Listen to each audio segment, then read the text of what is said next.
हमारी उपलब्धियों के पीछे किसी न किसी का हाथ होता है। समुंदर में पानी तो अपार होता है, पर उसमें भी नदी का उधार होता है। दोस्तों, आज जो कहानी बताने जा रही हूँ, ये कहानी एक राजा की है। राजा अपने सिपाहियों के साथ गर्मी के दिनों में शिकार करने के लिए निकल जाते हैं। शिकार करते करते वो रास्ता भटक जाते हैं। रास्ता भटक जाने पर उनके सैनिक अलग हो जाते हैं और राजा साहब अलग हो जाते हैं। उन्हें अत्यधिक प्यास लगी होती है। वो पानी की तलाश करते हैं और इधर उधर घूमते हैं। जाते हुए उन्हें एक लकड़हारे का घर दिखाई देता है। वे लकड़हारे के पास जाते हैं और कहते हैं कि मुझे बहुत प्यास लगी है, क्या तुम मुझे पानी पिलाओगे? अब राजा साहब की वेशभूषा देख करके लकड़हारे को एहसास हो जाता है कि ये राजा हैं। लकड़हारा दौड़ के कुर्सी लाता है, राजा साहब को बिठालता है और कहता है कि राजा साहब, ये पानी लीजिए। अब राजा साहब वहाँ पानी पीने के बाद उससे अत्यंत प्रसन्न हो जाते हैं और लकड़हारे से बोलते हैं कि मैं तुमसे बहुत खुश हूँ, तुम मेरे घर आओ और आकर के मैं तुम्हें कुछ इनाम देना चाहता हूँ, राजमहल में आ जाओ। ये सुनकर के लकड़हारा अत्यधिक खुश होता है और अपने परिवार को जाकर के सारी बातें बताता है। परिवार के लोग कहते हैं कि इसमें देर करने की क्या आवश्यकता है, तुम तुरंत आज ही चले जाओ। सुबह जैसे ही होती है, लकड़हारा राजमहल पहुंचता है। जब लकड़हारा राजमहल पहुंचता है तो दरबारी उसे देखकर रोक लेते हैं, पर लकड़हारा कहता है मुझे राजा साहब ने बुलाया है, मैं राजा साहब से मिलने आया हूँ। ये सुनकर के सैनिक राजा साहब के पास जाते हैं और जाकर बोलते हैं कि कोई लकड़हारा आपसे मिलने आया है। राजा साहब कहते हैं उसे अंदर आने की इजाज़त है। अब लकड़हारा राजा साहब के पास जाता है। लकड़हारे के कपड़े फटे हुए हैं, बहुत ख़राब वेशभूषा है। ये देखकर राजा साहब बोलते हैं आखिरकार मैं इसे क्या दूँ इनाम में?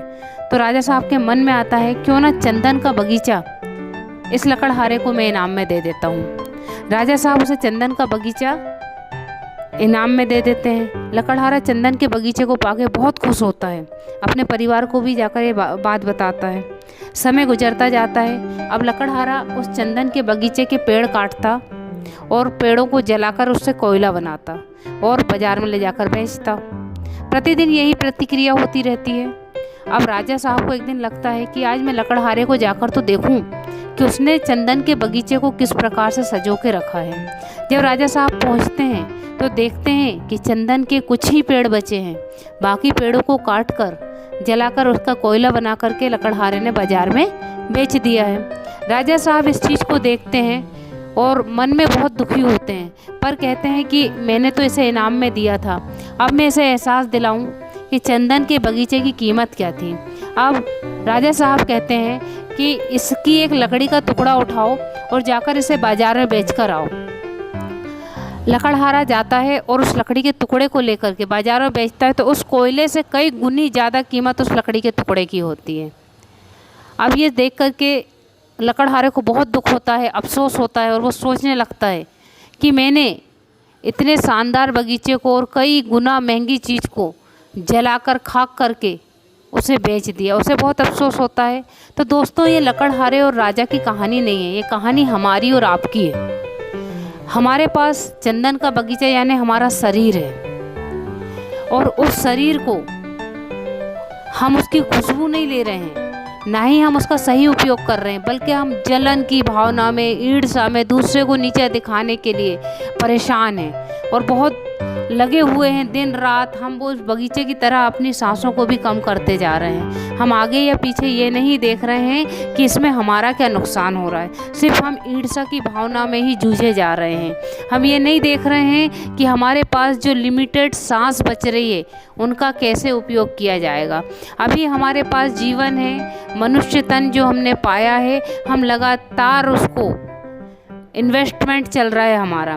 पर जब हमें पता चलेगा अचानक कि हमारे पास लिमिटेड सांसें हैं, तब हमें एहसास होगा कि हमारी गलती कहाँ थी, हमने उन गलतियों को क्यों दोहराया। इसीलिए आप कोशिश करें कि जो ईश्वर ने आपको मनुष्य का तन दिया है उसका सदुपयोग करें। ईर्ष्या, जलन, द्वेष, ये सारी भावनाओं से दूर निकलें और अपने जीवन को उस चंदन के पेड़ की तरह महका दें। जिस तरह चंदन की खुशबू होती है, इसी तरह आपके जीवन में, आपके परिवार में, आपके आसपास के वातावरण में वही खुशबू, वही महक, वही खुशहाली होना चाहिए। चारों तरफ खुशी का वातावरण होना चाहिए। क्या होगा, क्या होने वाला है, उसकी चिंता छोड़कर हमें एक अच्छे मार्ग पे चलना है, जिससे हमारा चारों तरफ का वातावरण खुशमय हो, चारों तरफ खुशी हो। जो लोग आपसे मिलने के बाद उनके मन में ये भावना हो कि दोबारा कब मौका मिले इस व्यक्ति से मिलने का। कर दिखाओ कुछ ऐसा कि सब बनना चाहें आप जैसा। धन्यवाद।